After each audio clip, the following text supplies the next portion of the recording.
All right, a little after 5 on this Thursday program. Tomorrow, a busy show. We have all the Belmont stuff, all the Yankee Mets stuff, so all that coming up. Talking about the Yankees right now, we're going to give you a chance to win tickets to see the Tampa Bay team, see the Rays, Friday, June 15th. 2 tickets right now. Be the first caller at 866-540-WFAN,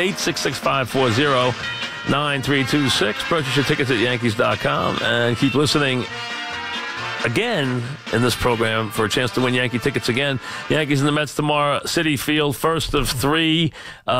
We can wrap up. Ovechkin can finally win his Stanley. I want to see this guy. I understand the Vegas story, and the Vegas story is amazing to the point where they're giving them a parade even if they lose, which I don't agree with because I don't think you should do that. I think some things should be special, but that's how much they love that team. Here's the thing. I have wanted this. There's been a couple of times that I've watched that guy be heartbroken, and I'm not a big fan of Washington by any stretch, but I did see them play a couple of years in the playoffs, and and see them play the Rangers also. And the bottom line is, this guy just seemed to play so hard all the time. I was like, you want to see this guy finally get his due, and this cup means so much. I have to turn that on if they're winning late.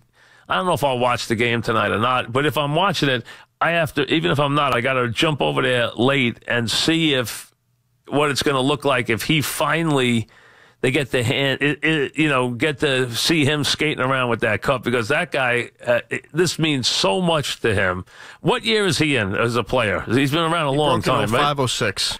He broke in 05-06. So he's been around a long, long time. And he's a Hall of Fame player, obviously. I mean, no question, hands down.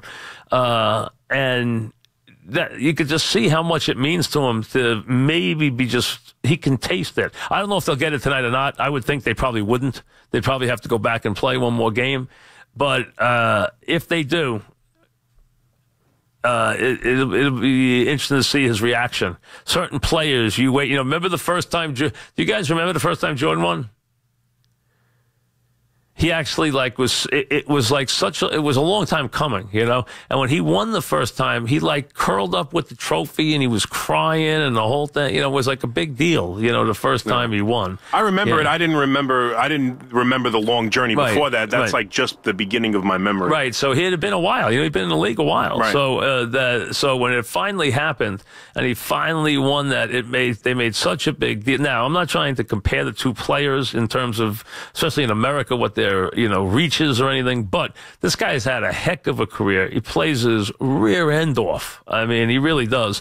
So I'd like to see what happens if he's able to finally win. Mike in Plainfield, New Jersey. What's up, Mike? Hey, Mike. How's it going? Good. What's up? I have 2 quick sports betting questions for you if you had a second. Yeah, go ahead.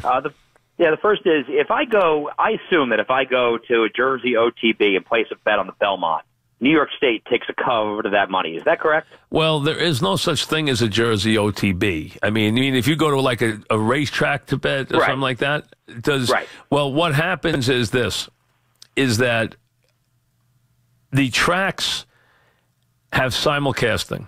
And what they do is the other tracks, the lesser tracks, pay Naira for the signal. So, yes, they are paying. The most valuable signal in the summer is every little track in America has all of Saratoga on. And there's about $14 million bet every day on the Saratoga card around the country. Not forget on track, around the country. Bet that these little tracks around the country, people go and wager on the Saratoga races because of the quality of the races every day. So, and they pay them for the signal. So, yes, you're right. There is a royalty being paid from Naira, is being paid a royalty for the transmission of their signal. Yes. Thanks for that. I was wondering, say I went to bet a big Cowboy game. Is the state of Texas going to be looking to take a cut of that once this goes nationwide? No. They won't. Okay. No, that's different. You see, now you're into a completely different deal. That is not what's going to happen here. See, the thing is this, you bring up an interesting point though. Right now, the Super Bowl team, right now it's in the state's hands. And in the state's hands, they don't want to pay the leagues anything. And the league is going to be in a tough spot because it's going to be sitting here saying, wait a second, we're producing the content. And we are the content, but we're not being paid. And remember, they came up with this idea that, integrity clauses and stuff like that. They've never been paid 1 cent from Vegas. Not 1 cent. So these other states now that are ready to open, whether it's Delaware or right now Jersey, Mons tells me Mons is going to be the first one online. So they tell me that Jersey's like hours away from opening their windows up. I mean, maybe even by tomorrow. Is it by Saturday? Well, the governor to make he's got to sign a deal. The governor has to sign it into law? He has not yet. Okay. So the governor has to sign it into law. But these places that are ready to go, but the league is not making any money yet. And the league, that's why the league is talking about, well, we need federal intervention. They're not going to get it. And I don't know how the leagues are going to join in this right away. I think it's going to be very hard for them to do. I think they're going to have to take a different way in. They're going to have to look for a different door into the proceedings. Joe joins us. What's up, Joe? Hey, Mike. Welcome back. It's great to have you around every afternoon. A couple things. That was a great interview with Nelson. He does a really good job in the post game. He was spot on. And that's one of the few things the Mets do right anymore is their broadcast hiring. SMY is great. All that.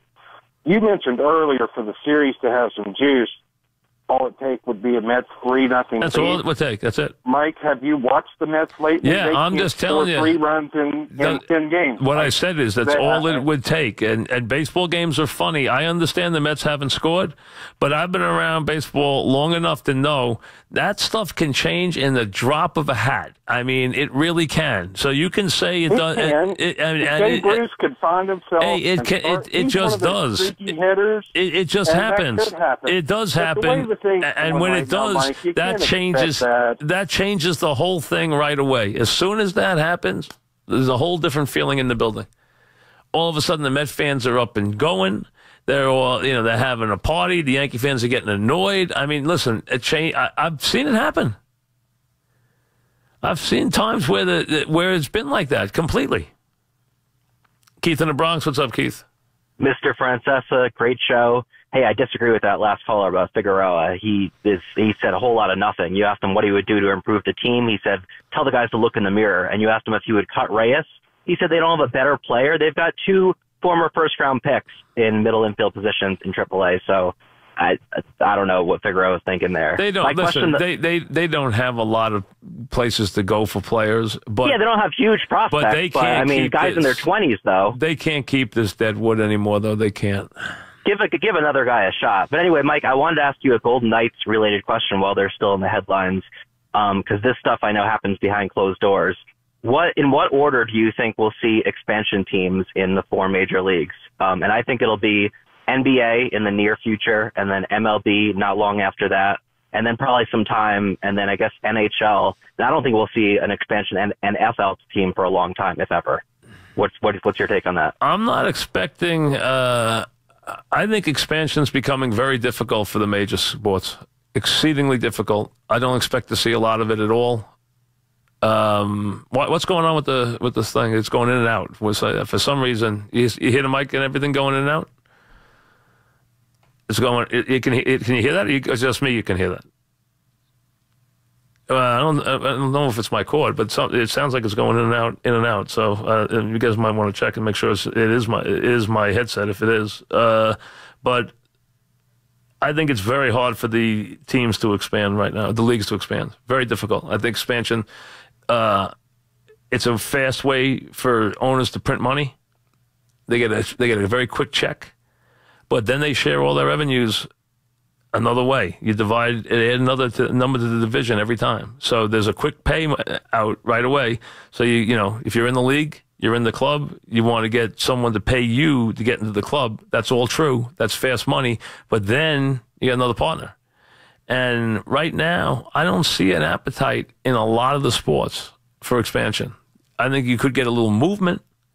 I think there's a couple of places in a couple of sports you could get a franchise to move, but I don't see a lot of expansion in numbers in the years to come. Lou in Florham Park. What's up, Lou? Hey, Mike, 2 questions. One, do you think that these leagues deserve a penny of the sports gambling? Because I don't. No, I don't, no.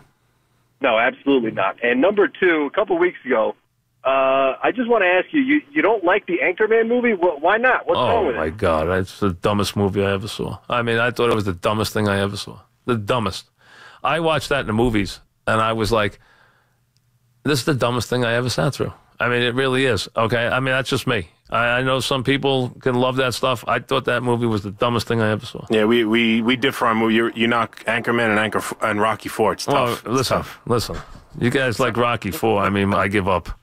It's a well-made movie. Oh, my God. Rocky IV. Rocky IV and V. Listen, they should not even... Rocky IV and V and Godfather 3. The 3 of them, you know what? They should be just dropped off a cliff somewhere. And the 3 of them in a box so no one ever see them again. You're in the minority on Rocky IV. Oh, come Rocky IV. 1, 2, and 3, I give you. You might be the only person I've ever heard bash it. Some of the scenes in Rocky IV are cringeworthy. I will admit it's a little montage. On top of the cliff. Oh, no, the cliff. The cliff's a good shot. He got up to the top of that snowy mountain up there. Yeah. How would he have gotten up there? And then with pure determination. Right, absolutely. Climbed a 10,000-foot snowy cliff. And then, of course, the end when he takes it and says, if you can do it and I can do it. That's a great way to finish a movie. That was really good. That was just like Gone with the Wind. It really was. Oh, my God. Kevin in Parsippany. What's up, Kevin? What's up, Mike? How you doing? What's happening? Before I get to my question on the Yankees, I have no love lost for the Capitals. I never heard anything. Start again, because I never heard anything. Go ahead. I just said that I'm a huge Penguins fan, so I certainly have no love lost for the Washington Capitals. But Ovechkin certainly deserves this cup, and I would be happy to see him to hoist it tonight. I think if you like sports, you would have to feel good for Ovechkin, because that guy has given you a lot of effort through the years. He definitely has. He has, and he's been subject to a pretty bad GM who's put a lousy roster around him for many years. So it'd be good to see him put it all together. But my question about the Yankees, obviously they need pitching help, and the one name that's been thrown out there a lot has been Hamels. Would you? I'm just thinking on what the cost would be to acquire, considering he's probably only here for the rest of this year. Would you give up, a Chance Adams in a low-level prospect? I would not give up a lot. You see, you're talking to the wrong guy, because I'm not really in his fan club. I'm not really looking. Yeah, I'm not either. He's just a name that's been out there a lot. Yeah, I'm not looking for that. It's not a name I really want. It's just not a pitcher I really trust. It's not a name I really want. I'm not good on that one. I like a lot of other names and a lot of other scenarios better than I like that. A lot of different ones. Drew in Trenton, what's up, Drew? Mike, how you doing? Enjoyed the interview with Nelson. What's happening? It's good, informative. I tend to agree with him on pretty much everything he said. Only 2 things that stick out to me. I think number 1, Gonzalez is done. I think it was a good experiment, but it's time to end it. And I'm worried about Conforto. I think he's got a lot of bad at bats, throwaway at bats, and he just doesn't. Something seems wrong there. I don't know if it's his shoulder or what, but he doesn't look like the same player at all. Well, which player? Because, there was a player who wound up after a great start back in the minors one year, and he's had a lot of peaks and valleys early in his career. He's had real high points and real low points already early in his career, which is kind of unusual. That might happen once. It's happened to him more than once. So that does bear some watching. I think you have to put people, like, there are teams out there where there's guys on a bench who right now has been beat out of a job who can still play, or a guy who they're pushing him with a kid. There's a place where there's a live bat where you can put at first base. There's a guy somewhere. There really is in the majors. You don't have to play an old bat in these situations. You just don't have to. There are answers. And listen, I don't know what the reason is. I got to get to the bottom of that, and I should have done it before today. As to why you would have a 23-year-old kid tearing up Double-A and not bring him to the majors. Now, maybe his glove is that weak. I know he's a big kid. I've never seen him play, but his numbers offensively are really good. And you would think at 23 going on 24 that you would be giving that guy a chance. I mean, is it a time clock thing, though? I don't know what. I don't see it as being because I don't think they think of him as being one of those prospects that you're worried about controlling for any length of time. I don't think that's the case. I don't think it's one of those situations at all. Remember, he's not that young, and I understand that he's maybe a guy who's. I don't know if he's had a weight issue or if there is a weight issue there or a conditioning issue there or a defensive issue there, but the numbers offensively speak for themselves. Stephen Boundbrook, what's up, Steve? Mike, how's it going? What's happening? Mike, before my sports gambling question, I just want to correct you. Did you know in New Jersey there's actually 4 locations off track that you can bet? It's called favorites. There's 4 locations in Jersey. They're not allowed to use them for this, though. No, not right now. But they. That's what I'm saying. That was my point. You can't bet there. Oh, okay. You can't. My point is you can't bet there. Is my point. Right. Yes. No, sports. Right. Only horses. Eventually, you might be able to bet at different places around the state, but right now you can only bet at the track. Yeah, Jerry in Hillsborough, who's the manager at Hillsborough, told me it's coming soon, probably within the next 6 months or so. Yeah, maybe it is. But right now, you have to go to the track to bet. Yes. My sports question is now. Right. I often do offshore in Costa Rica, okay? Well, so does half the world, so go ahead. Yeah, right. So this makes a lot of sense. It's very easy for me to send them the money on a checking account, on a debit card, but they make it very difficult to get the money back. There's certain rules, and they kill you with fees.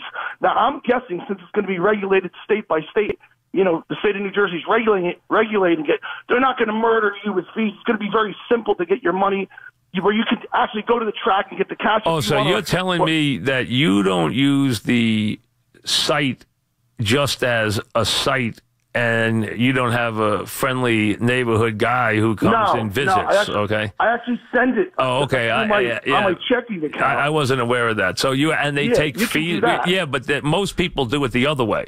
Here's the thing, Mike. Where they use those guys, and the reason they use those, and the only reason those guys use the offshore sites is now there's no records. There's no records. Right. There's nothing written down. Here's an example of what they do, Mike. If I send them $500, get my account to $1,000, and I say I want my $700 back, they'll say, "Oh, the maximum that we can send you is like $300, and they can only send you." You can only make a withdrawal once a week. Well, see, that whole thing is ridiculous. See, those people are going to be put out of business in a day. But most people don't bet through those guys. They just use those as the way they make their bets. But they still pay the guy in the neighborhood, okay, who's might come weekly, might come monthly, whatever, and he comes with the money. And he also comes looking for the money. But where those things have worked very well is because there's no records anymore. There's nothing for the authorities to find because there's no records. Those are not illegal. Back after this. Hi, it's Jamie, Progressive's Employee of the Month, 2 months in a row. Leave a message at the...